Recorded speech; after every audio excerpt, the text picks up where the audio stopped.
Oi, pessoal, aqui é a Gabriele, plantonista de Química, e hoje eu vou tirar uma dúvida teórica com relação à entalpia, tá? Assunto que está presente no capítulo 3, na frente 3 do livro 1, tá? Para a gente falar um pouquinho de entalpia ou de termoquímica, a gente precisa ter na nossa cabeça o conceito de sistema, ok? Sistema é uma parte que eu separo para o estudo.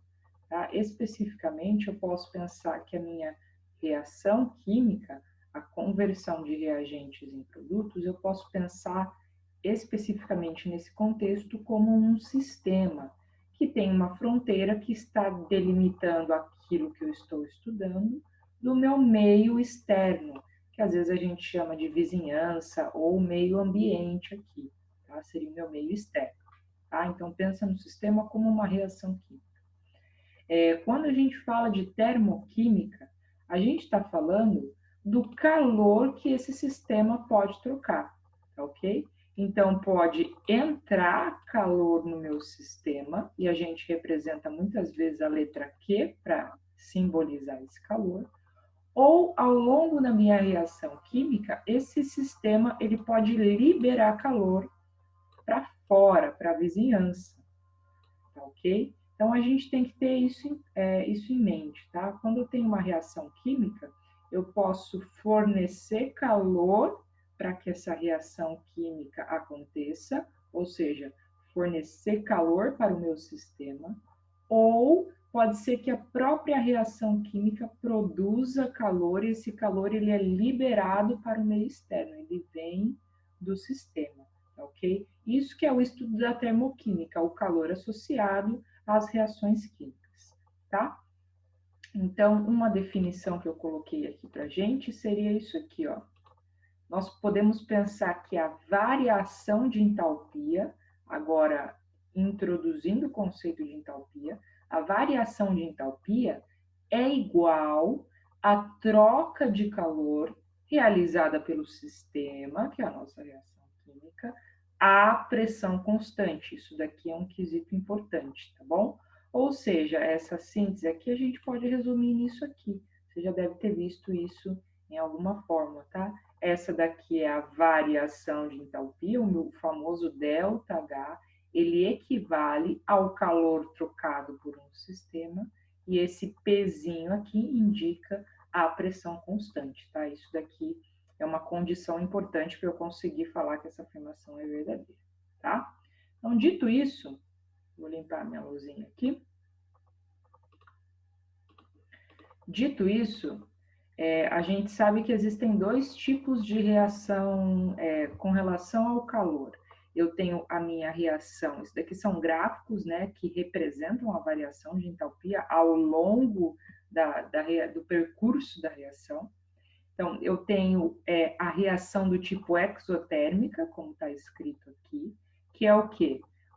Quando a minha reação química está acontecendo, a conversão de reagentes para produtos, o que está acontecendo? Os meus reagentes para produtos, a minha reação química está liberando calor para o sistema. E eu tenho uma diferença de energia aqui, né, uma diferença de entalpia, que a gente sabe que o símbolo é negativo. Okay? Então, uma reação exotérmica é uma reação que o sistema, que a reação química libera calor para fora do meu sistema, para o meio ambiente ou para a vizinhança. E o contrário seria o fenômeno endotérmico.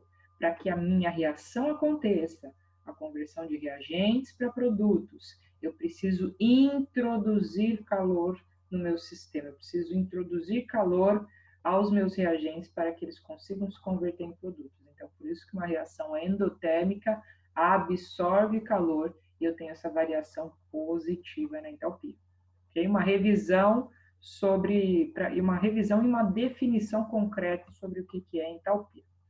Bom, e aí a gente pode pensar também em alguns fenômenos físicos. A gente está falando de reação química, um fenômeno químico ou uma transformação química, ela é evidente quando eu tenho mudança na composição da matéria. E isso acontece nas reações químicas.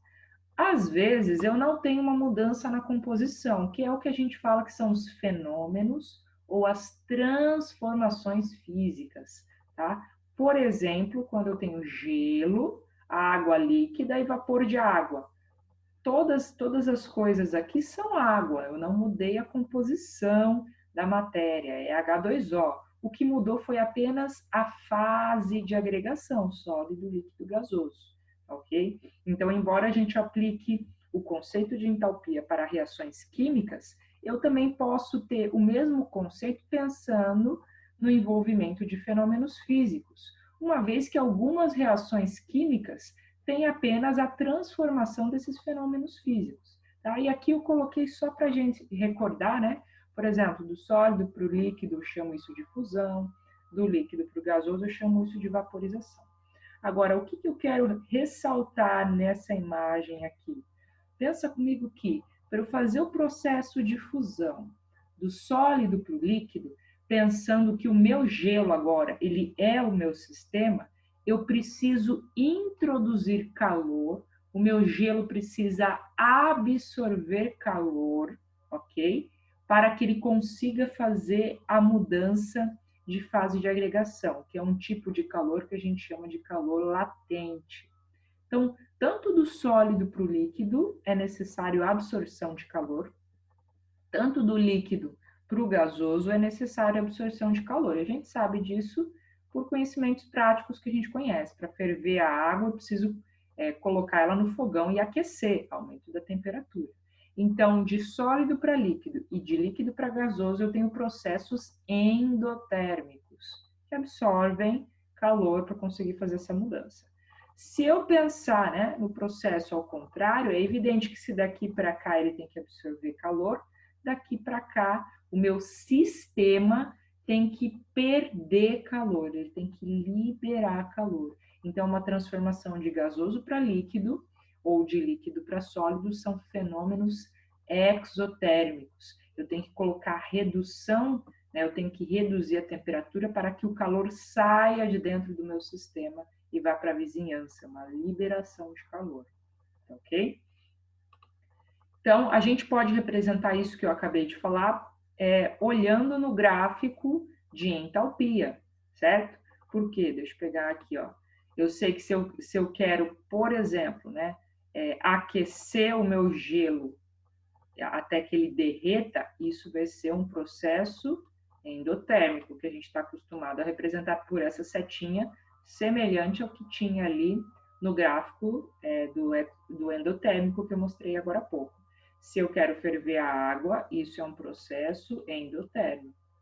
Se eu quero congelar, fazer gelo, tá? Isso aqui seria um processo exotérmico. Tá? Desculpa se acho que eu não respeitei muito bem as cores, mas tenta pensar na ideia com relação à imagem que a gente acabou de olhar no slide anterior, ok? Vou apagar tudo aqui para a gente prosseguir. Então, a gente tem que tomar cuidado a ter esse gráfico na nossa cabeça. E existem aí duas situações importantes que podem influenciar na nossa interpretação de um gráfico de entalpia.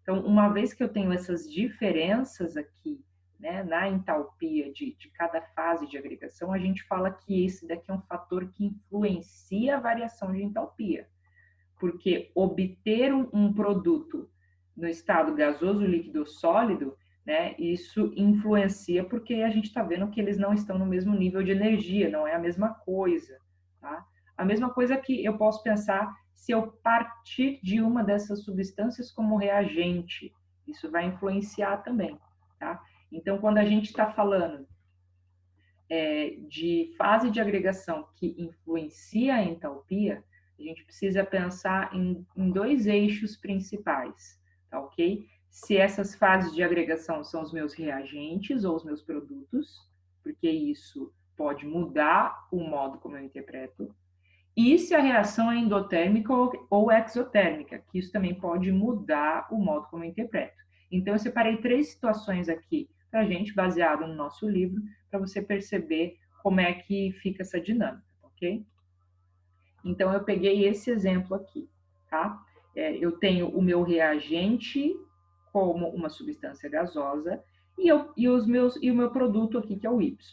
Eu posso fazer a produção do Y, sendo que ele pode ser um sólido, um líquido ou um gasoso. Mas em qualquer um desses casos, é evidente que essa reação é uma reação endotérmica, tá ok? O meu reagente precisa absorver uma quantidade de calor para chegar no produto. E ainda depende em qual forma, em qual fase de agregação está o meu produto. Então, a gente percebe que de X2 gasoso para o Y sólido, eu precisei absorver uma quantidade de energia relativamente pequena. Agora, se eu quisesse produzir o X2 gasoso, a partir do X2 gasoso produzir o Y líquido, é como se eu chegasse no patamar do sólido, que seria, entre aspas, o meu gelo, e a partir daqui eu ainda tenho que absorver uma quantidade de energia extra para que ele chegue no líquido. E pensando nesse raciocínio, se eu quero que ele esteja na fase gasosa, eu preciso absorver uma quantidade extra para chegar na fase gasosa. A gente poderia representar isso por setas desse tipo aqui, né? Se eu quero que ele seja líquido, eu poderia fazer esse tipo de transformação mais um pouquinho aqui, tá? Ou ainda mais um pouquinho aqui, formando a minha fase gasosa, ok? Então, aqui resume para a gente, né, a partir do gráfico que compara os três valores, podemos concluir que a ordem crescente de seus módulos e é em módulo isso, pessoal, é só o valor bruto, tá ok? A gente percebe que em módulo, essa variação de entalpia aqui, né, ela foi uma quantidade de energia menor que foi absorvida para conseguir fazer a reação. Se eu quiser fazer essa reação produzindo gás, eu vou precisar absorver muito mais energia por causa dessa questão do gelo que a gente comentou, ok? Então, toma cuidado que isso não é uma lei, isso serve para esse tipo de exemplo, tá? Separei mais dois para a gente ver rapidinho aqui. Bom, aqui, de novo, eu tenho os meus reagentes, o que está mudando aqui são os meus produtos, só que nesse caso a minha reação ela é exotérmica em cada uma das situações aqui, tá? Para que essa reação aconteça, seja qual fase de agregação seja, ela vai liberar calor, é uma reação exotérmica. Só que nesse caso, se eu quiser produzir um gás que já tem um alto estado energético, eu consigo liberar pouco calor. Mas assim como no exemplo que a gente falou, que se eu quiser pegar vapor d'água e transformar ele em gelo, eu vou ter que resfriar muito, ou seja, o meu vapor vai ter que perder tanto calor para chegar no gelo, que é isso que essas setas estão indicando. Tá? Se eu quisesse, a partir do meu gás, ainda transformar em sólido, eu tenho que perder mais calor ainda. Ok? Ou se eu quiser transformar em líquido. Então, percebe que aqui o meu ponto de vista mudou, porque agora eu estou falando de uma reação exotérmica. E percebe que aqui embaixo a variação em módulo mudou, tá? Esse tanto de calor que eu perdi aqui para chegar no sólido foi uma quantidade de calor maior do que a quantidade de calor que eu perdi com relação à fase gasosa, tá? Então, o nosso referencial depende muito. E por último, aqui eu trouxe um exemplo que agora são os meus reagentes que estão mudando a fase de agregação. No caso, o enxofre, tá? O oxigênio se manteve gasoso, eu estou mudando a fase de agregação do meu reagente enxofre, ok? Em ambos os casos, dá para perceber que é uma reação exotérmica, tá ok? Ó, tá perdendo energia para fazer a produção do produto. E aí a gente sabe, então, que como o estado sólido ele já está num nível mais baixo de energia, para ele conseguir, e a reação é uma reação exotérmica, eu consigo fazer a perda de calor pequena para conseguir chegar no meu produto. Tá? Se eu tiver ele na fase gasosa, ele vai ter que perder muita energia para chegar na fase sólida, para depois eu conseguir fazer minha reação química e perder esse restante de energia fazendo a produção do produto. Tá? Então, espero que tenha ficado claro que a entalpia é a troca de calor do sistema. Isso pode ser referente à reação química ou a fenômenos físicos, tá ok? Aqui a gente tem fenômenos físicos entre essas linhas, e daqui para cá a gente tem a transformação química, que é a composição da matéria. Eu preciso me atentar a esse tipo de gráfico, se a reação é endotérmica ou exotérmica, tá ok?